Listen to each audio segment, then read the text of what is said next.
All right, let's talk about Dragon's Dogma 2 and Final Fantasy VII Remake Part 2, as well as a few other Final Fantasy related projects.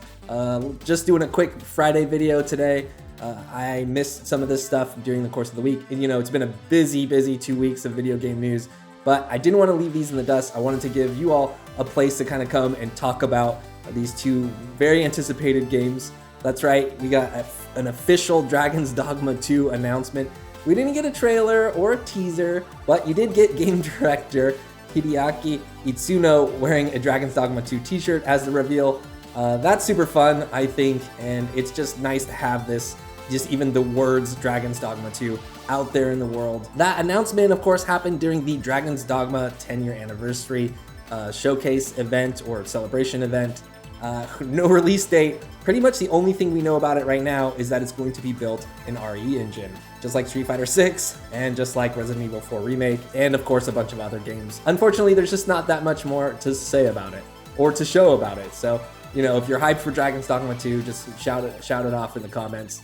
I'll be sure to see him and give him a like. Now, of course, there was another anniversary event, the Final Fantasy VII anniversary event, that did reveal a ton of Final Fantasy VII related news. The first announcement was kind of a new trailer for Final Fantasy VII Ever Crisis and the announcement of it going into open beta later this year, and this is all kind of gets muddled together and it gets confusing, but Final Fantasy VII Ever Crisis is a mobile game that's gonna kind of retell the story of Final Fantasy VII, but also maybe include all of these other different side stories, like from Crisis Core and Advent Children and kind of anything. Apparently they might deliver this through in-app purchases, so maybe episodic is what some people are thinking. There's potentially going to be microtransactions in here, so I guess be on the lookout for that. And again, that game is going into open beta later this year. Speaking of side stories, Square Enix also announced that Crisis Core Final Fantasy VII, an old PSP game, is getting remade. They're calling it Crisis Core Final Fantasy VII-Reunion. And again, this is a remake of a PSP game,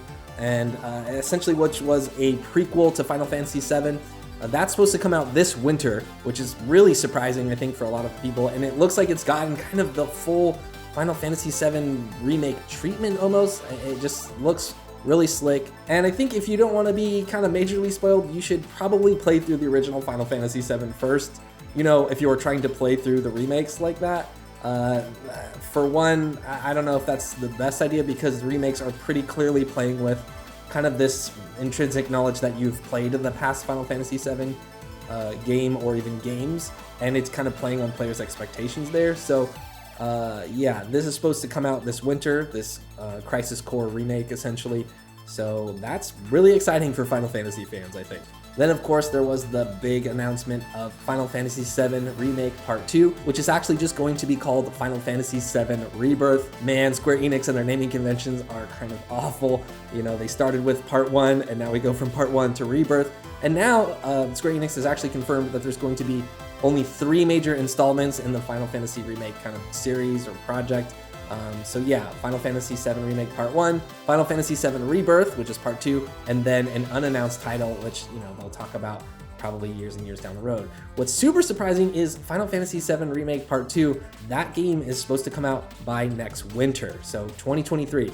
By the end of 2023, we should be playing Final Fantasy VII Remake Part 2, or Rebirth, or whatever you want to call it. And again, like with Final Fantasy VII Remake Part 1, it looks like this next chapter, or this next major installment in the remake series, is really going to play with fans' expectations of what they know of the Final Fantasy VII storyline.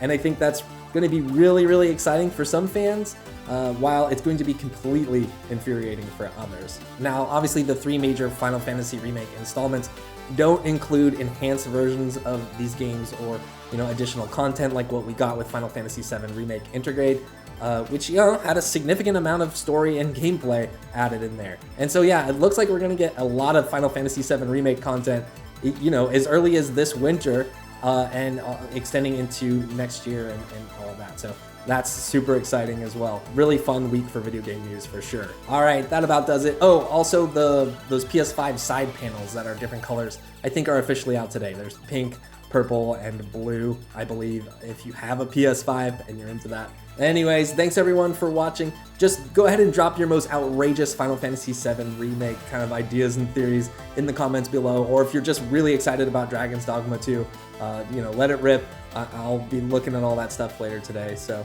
I'll be in there mixing it up with y'all in the comments. Thank you so much again for your support, and thank you for watching.